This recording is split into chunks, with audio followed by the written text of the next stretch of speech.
এইকেইদিন বিয়া বুলি ৰাতিপুৱা বিচনাৰ পৰা উঠাৰ পৰাই কাম, ঘৰৰ কামটো কামেই, আকৌ বাহিৰত গৈ মানুহ মাতাৰ পৰা বজাৰ চজাৰৰ কথাটো নকওঁৱে আৰু। এইফালে আকৌ যোৱাকালি মাটিখিনি ঠিক কৰিছিলেহে, ৰাতি বৰষুণ জাগে এয়া অৱস্থা কৰিলে। বৰষুণ বুলি কওঁতেই গম পাইছেই চাগে ভিডিঅ'টো যে দুদিনমান আগৰ।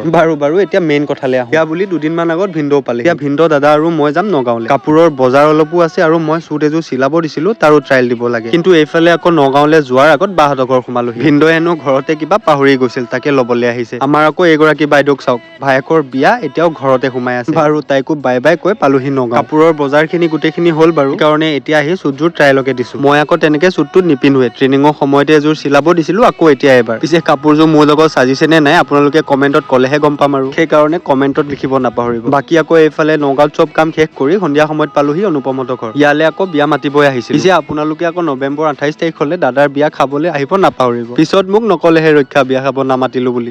বাৰু এতিয়া অনুপমহঁতৰ খুৰীয়ে ভাত দিছে, ভাত খাই গৈ ঘৰলে যাওঁ।